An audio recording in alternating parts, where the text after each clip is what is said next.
Those of you who don't know too much of my background, I have been a missionary in the Congo for about 7 years now, since '04. The Lord is really blessed, and these last couple of years have been kind of trying, a little difficult. Certain instances, my mother passing away, and some sicknesses, and with the economy going the way it did, losing a lot of support, and it really was kind of got discouraging to me, especially as I left the Congo in '08. The circumstances coming back to kind of take care of my mom before she passed away, and then helping out my dad. Just want to read a verse. Those of you who are probably really familiar with it, Romans 8, chapter 28, or chapter 8 and verse 28. And we know that all things work together for good to them that love God and to whom that are called according to His purpose. And this is pretty much the verse that I've hung on to these past few years and trying times. And I know if God doesn't make promises that aren't true. And right there, God makes us a promise. And kind of had to go back to that verses and several other verses. Just keep myself strong in my walk with the Lord.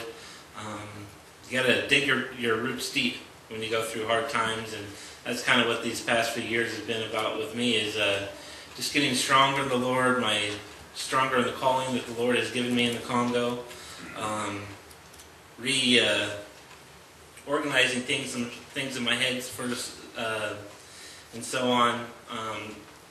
The main purpose of the work that I do in Congo, and I'll just kind of read the verses that I use for my ministry in the Congo and for what I do there and what God does there and how I see called. And it kind of goes along with James chapter 2. If you want to turn there, it's James chapter 2 and verse 14. This is kind of the verses that I use in my work. Some missionaries, they're church planners. Some missionaries are evangelists. There's all kind of missionaries. And I know when I was growing up as a young guy, and all the missionaries I ever saw were church planners and pastors. And I was like, I don't know, my dad's a pastor, and I don't know if I want to get involved with that. But I knew the Lord wanted me to do something in ministry, and I really felt called towards missions. But I didn't know exactly what what I had to offer people in the foreign fields. I'm going to go ahead and read this. James chapter 2, and we're going to start at verse 14. What doth it profit, my brethren, though many men say, he hath faith and hath not works? Can faith save him? If a brother or sister be naked and destitute of daily food, and one of you say unto them, depart in peace, be ye warmed and filled, notwithstanding ye give them not those things which are needful to the body, what doth it profit? Even so faith, if it hath not works, is dead being alone. Yea, a man may say, thou hast faith, and I have works. Show me thy faith without thy works, and I will show thee my faith by my works. And yes, it's a necessity and it's a need all over the world to start churches and evangelize these people, but then what happens after that? Once a missionary goes through an area and says he sees 10,000, 15,000 people saved at a great revival, and then he goes on to another country and does it again, or another city, and keeps on going on. What about these people? Did he really help them? Well, obviously he preached to them and gave them the word, and they accepted him. But what else? What about their other needs? What about their body needs? As it says here in James. What if they don't have food? What if they aren't clothed? What if they have all these situations? All you come and tell them, oh, you're sinners, you need to be saved, and then you go on your merry way. I think there's a lot more to missions, and that's kind of the cross that I took up, or the torch that I took up, is these people. There's more than one way to reach them, and there's even a better way than I think than just to go there and start a church, find somebody to take over, move on. How many churches have I started over my life? That's rather than having that call. Well, how many individual families, how many lives have you affected? How many lives have you saved through your ministry? And I think you can look on the board back there, all those children. You can say that the people that have been involved in their lives have saved those children's lives through the Lord's blessing in your life and in their life. Those children, 1 in 8 children before the age of 12 die of malnutrition. Yet the other statistics even go higher if you add in malaria. These children have horrible lives, and they don't have anybody there taking care of them. They don't have vaccinations. They don't have people handouts. They don't have the Red Cross, all this stuff there helping them out. They're on their own. And God gives us, as I see in those verses right there, He gives us the commandment. He gives us the charge to go out and help these orphans, help the widows, help these people that are destitute, not just with spiritual needs, but their physical needs. Some of the ministries that I've been involved with there is with the rice mill. And putting the rice mill in there, that allowed the farmers in that area to get more money, to have to feed their families, allowed the rice prices in that area to get cheaper so more people could buy rice. Before they were just buying ugali, which has no nutritional value, from cassava, that actually has cyanide in it. It's just a filler. So these people's lives have increased and have gotten more bountiful through the blessings of putting that rice mill in there. Another ministry is the clinic that we put there, where we offer different medicines that they can't get in the area, where they would have to walk 15, 20 miles just to get a cough medicine or malaria medicine or something like that. Previously in that area, all there was aspirin and herbal medicines. But with this clinic, as soon as we go back, we'll even have vaccinations to offer the children. That's another way we're helping them, not just spiritually but physically. When we're doing the soccer ministries there, and we're preaching them to the soccer players who are all ex-soldiers, ex-child soldiers. These people don't have much going on in their lives. They can go out and get drunk and do drugs and mess around with women, or now we've given them an opportunity. Now they can go over and play soccer on the weekends, even practice during the week, and have something to fill that time with rather than these things they've had in the past. And that allows us, all these ministries allow us to open up a personal relationship with them. Previously, myself and Fred, just getting to know them slowly by slowly. I think I've told many of you when I first went there and started the orphanage, most of the people in the village thought I was eating the children. I was a cannibal.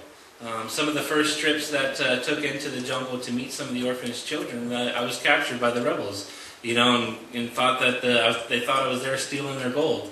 These people are very wary of whites, especially Americans, especially in Congo, because all they've ever known as white people to do is go there and take from them. You can go all the way back to the people that colonized them, the Belgians, took the rubber, then it went into the gold and the diamonds, and more recently, the raping of women and children and taking them, making them soldiers. They've only been used by outsiders. So when somebody like me goes in there, it takes time. You've got to build these relationships up, and that's what we've been doing over the last 5 years, through trust, through helping them out with their physical needs, and building that testimony up and witnessing to them and preaching them. And we've seen many people come to be saved. All the orphans in the orphanage and many of the children in that community there have professed and know Jesus, and we've been helping them.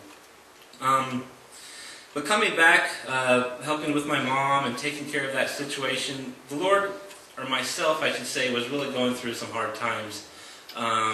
Just discouragement. I was 26 years old coming back. I'd spent my entire 20s in Africa helping these Africans over in Congo. Then I started to look at myself. I was like, well, what do I have? What do I get out of this? Where everybody else my age, they have a nice job, they have a nice car, they have their own house, they're married. For me, doing this work in Africa, I don't have nothing.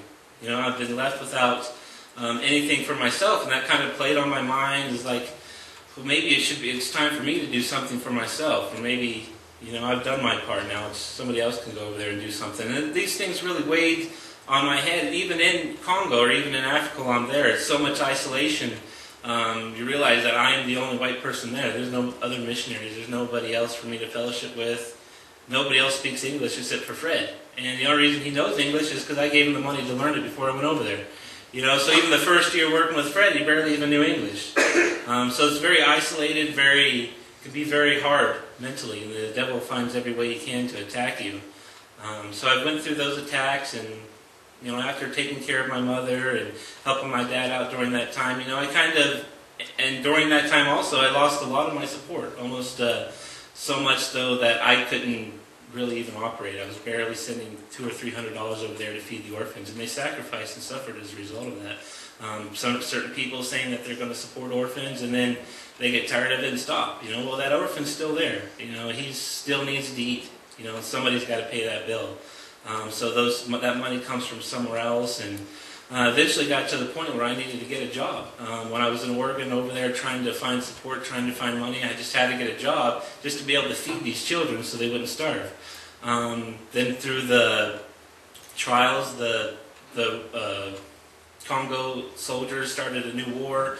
Not so much a war, but a campaign to get rid of all the rebels that were in that jungle, the Tutsi or Hutu rebels that were living in the jungle. That was about an 8-month campaign. And basically everybody that lived in that area left, became refugees, went into refugee camps. We had to evacuate the children out of there into Burundi.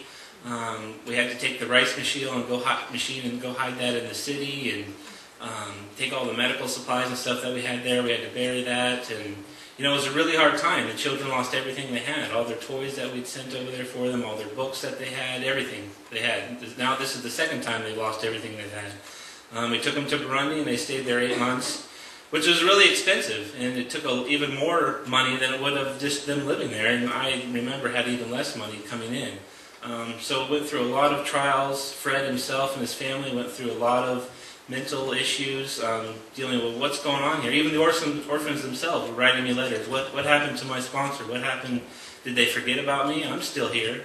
And those are hard letters to read, that I'm getting. What am I supposed to do? Come up here and, I know everybody here is trying to do the most they can and whatever they can. But those orphans are still there, and they're still part of my heart. But I had this verse, Romans 8:28. I know that that's God's promise to me that things are going to get better, things are going to turn out good. Well, while I was in Oregon, and I had to get a job there at the museum, and I was working with all sorts of individuals that were my age, which was kind of a new thing. I hadn't worked with people since I was in high school, college, when I worked for the Forest Service. And when I started talking to them, and they said, "Whoa, you do that kind of stuff? What are you doing here? Why aren't you back over there?" And I said, "Well, I'm just not working out right now, trying to find the money, working and stuff like that." And I said, well, and plus, it's not like you, where you have a house, you have you're getting ready to get married and have a car, have all these things. And then they would tell me, well, those things don't mean anything. What you're doing is way greater than what we're doing here. We're just living paycheck to paycheck and, working some job that means nothing and running the loops of the American dream. And they were compelling me. He said, well, why don't you go back over there? You have way more than we could ever have. And that started really working on my heart and really working on my mind. And I'd settled that and decided, I could do whatever I could do here in Oregon. It was done. There wasn't anything more to do. I needed to get back over to Congo and see what I could do to help these children. So I came back here. You can remember, I came back here and we raised the money from the hoagie rolls to pay for the debt that Fred incurred while he had to take the children over into Burundi during the evacuation. We were able to pay that extra expenses, and then proceeded to try to raise money to go back over there. I started a fundraising campaign where we had a ticket for the orphanage to resupply them, and handed all the tickets out to everybody to help get the support money back up and money to resupply the orphanage. But it didn't really work. It didn't work at all, actually.